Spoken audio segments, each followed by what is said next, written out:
An explosive new book hitting the shelves today is set to heap fresh scrutiny on convicted sex offender Jeffrey Epstein and Britain's Prince Andrew. Nobody's Girl is a posthumous memoir from Virginia Giuffre. She is the woman who alleged she was trafficked by Epstein while underage and forced to have sex with high-profile men, including Prince Andrew. For his part, Andrew has always denied Giuffre's allegations. Well, she died by suicide earlier this year, but Giuffre's co-author says another powerful man came up in their conversations. Have a listen. Did she mention President Trump at all in your discussions? Oh, she absolutely did. She was a huge Trump fan because he campaigned on releasing the Epstein files.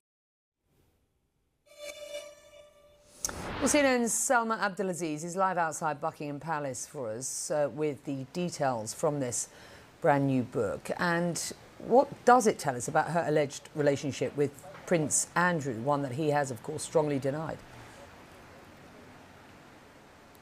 I think a lot of what you see in her memoir here, Nobody's Girl, Becky, is not necessarily that the broad strokes are new to us. These accusations against Prince Andrew have been around for many years now. It is the harrowing details, it is the blow-by-blow account that sends shivers down your spine. She describes the first time that she was meeting Prince Andrew being told, allegedly, in her words, by Maxwell, that today, like a Cinderella, she would meet her Prince Charming, and that they went out shopping that day, and that she very specifically picked an outfit that was these sparkly jeans with a pink top because she was a teenager and she wanted to wear what teenagers do, and she looked at the outfit and thought that's something that Britney Spears might wear.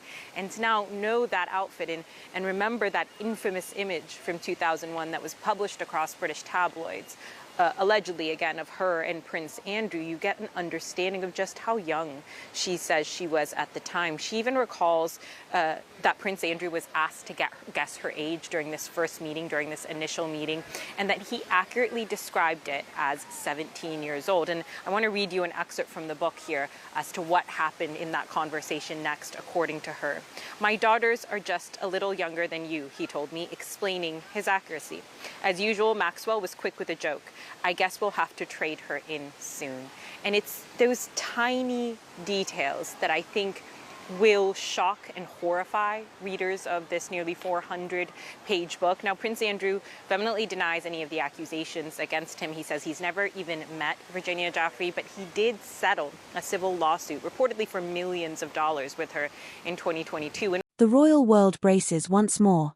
Virginia Giuffre, the woman whose name became synonymous with the Epstein scandal, has written a memoir.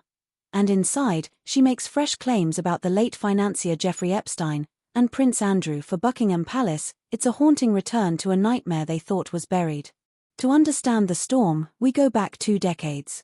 Jeffrey Epstein's web of influence stretched from Wall Street to royal palaces. Giuffre, one of the victims at the heart of the case, accused powerful men, including Prince Andrew, of exploitation. The Duke of York denied it, but the damage was lasting. With this new book, the past is rewritten, in Giuffre's own words. Early excerpts suggest that Giuffre's memoir is both confessional and confrontational. She recounts meetings, conversations, and the culture of silence that surrounded Epstein's circle. Names resurface. Dates align, and once again, the Duke of York's alleged connection takes center stage. Royal sources say the palace is monitoring the situation closely, but behind closed doors, anxiety is growing. Since his disastrous BBC Newsnight interview in 2019, Prince Andrew has lived largely out of the spotlight. Stripped of his public duties and patronages, he remains the royal family's most controversial figure. Friends claim he feels persecuted, but critics argue he has never faced full accountability. Giuffre's book could ensure that silence is no longer an option. Only a week ago, he relinquished his royal titles, including the Duke of York. He has, for some time now, stepped away from public duty, stepped away from royal life. And all of that, of course, is an attempt to protect Buckingham Palace, just behind me here, from this controversy, from this terrible details in this book. But it is sure to only draw more scrutiny and more questions, and already more investigations. One of the accusations she makes against Prince Andrew is that he allegedly harassed her as she came to file that civil suit against him in New York, sent trolls upon her. That's the way she describes it.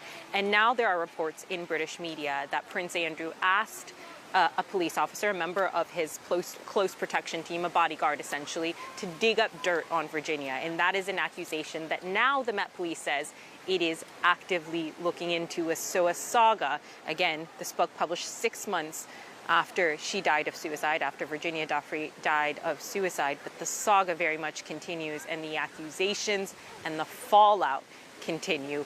And so does the attention on Buckingham Palace. Becky. Salma, you're outside Buckingham Palace for us, and for that we thank you very much indeed. GB News commentators describe the memoir as the bombshell Buckingham Palace feared most.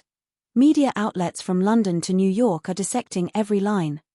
Public opinion is once again split, with sympathy for Giuffre's courage to speak and skepticism over her motives, but one fact remains. The royal scandal that began years ago is now alive again. For King Charles, this comes at a delicate time. Is working to restore the monarchy's image and redefine its purpose in modern Britain. Yet each new headline about his brother drags the crown back into controversy. Every revelation in Giuffre's memoir risks tarnishing a family already fighting for credibility.